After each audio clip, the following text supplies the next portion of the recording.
We are reporting from Thessaloniki Biennale in the Gonzo style. They beg for it. Absolutely.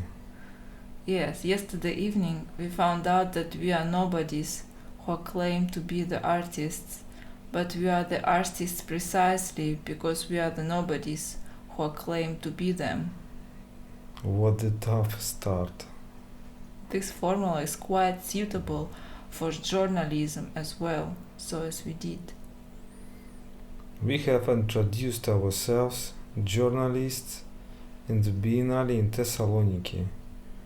We received badges Bags with a booklet about the Biennale.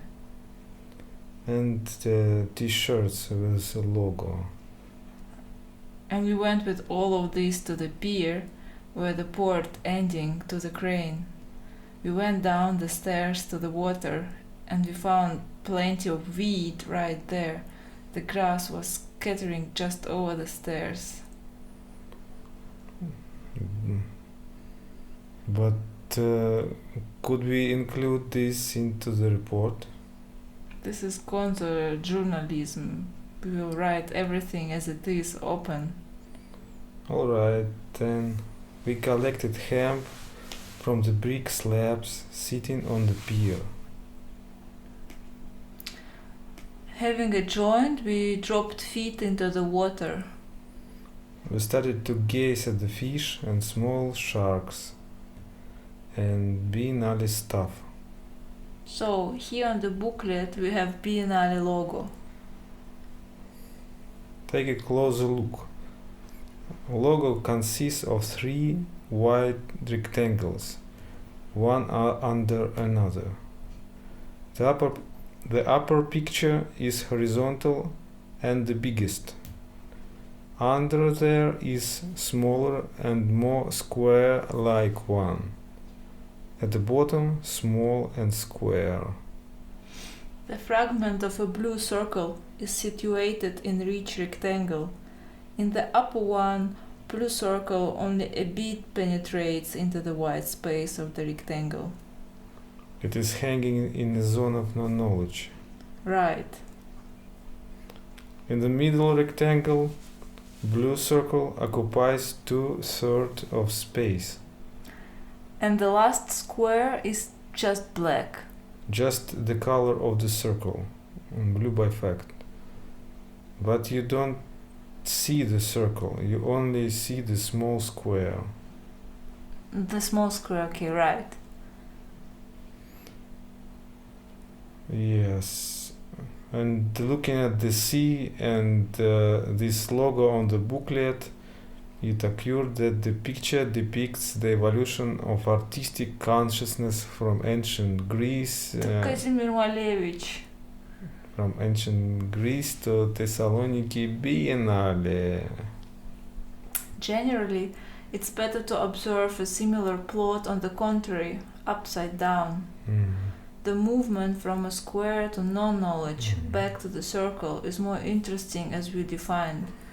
Therefore, I propose to consider all Biennale artworks upside down or back to front. It could be our job. Have you seen how huge this mountain is?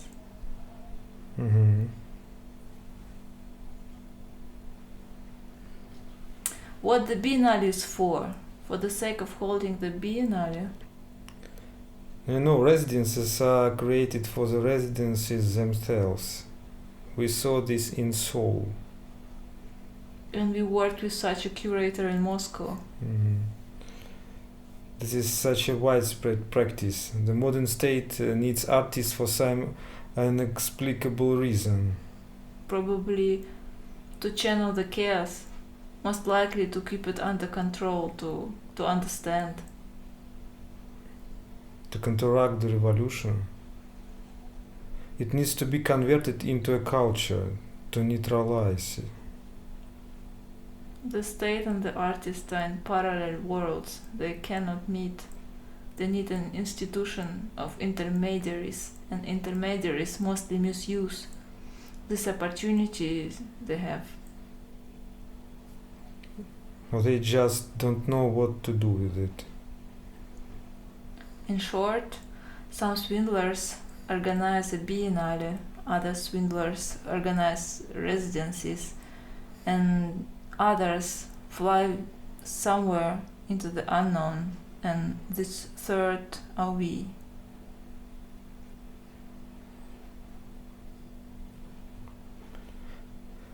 The main thing we are trying to figure out is there any sense in what we are doing?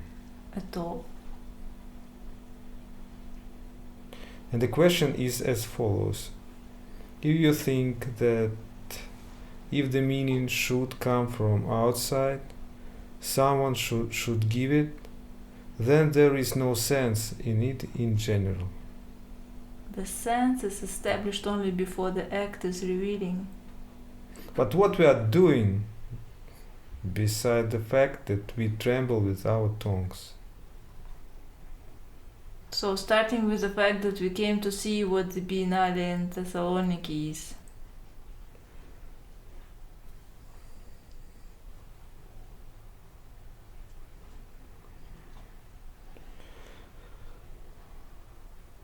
It's not clear why at all. That was one of our performative decisions. I think it was a field that we created in our lives for the event to happen. We are observers. But fish is also the observer. No, it cannot manifest itself as an observer. Okay, not the observer, but the manifestors. Manifestors and performers. And this performance is what we could call the politics. The performative manifestation of our subjectivity.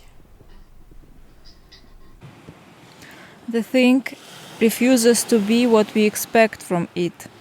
The thingness of the real thing is constantly in conflict with matter, whose materiality is permanently deceiving the observer.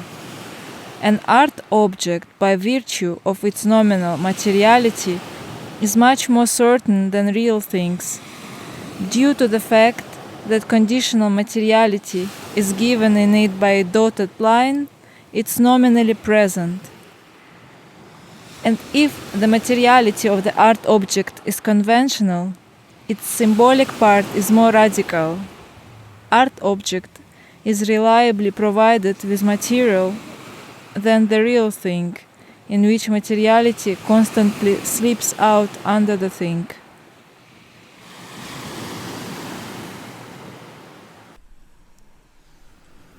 We appear in the city in the middle of autumn, when the fog was already completely hiding Olympus, and the sea seemed endless and vaporous. The fish jump right into the pier on which we, stunned by such a sudden moist heat, collecting pieces of hemp scattered by someone along the steps. Suspended in the mist, we are on an endless journey to the opera house. The thundercloud, where the mountains used to be, becomes a human in the way that our lives turns into words and images. And this person is more reliable than someone who rides nearby on a scooter, because he won't get down to drink coffee in a cafe. The coffee finished, only a dirty cup and 20 cents tips left.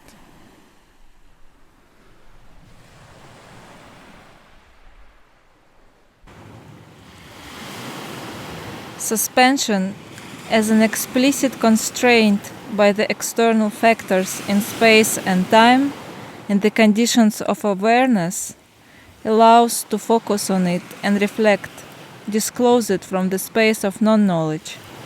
In this way, this constraint may be bypassed.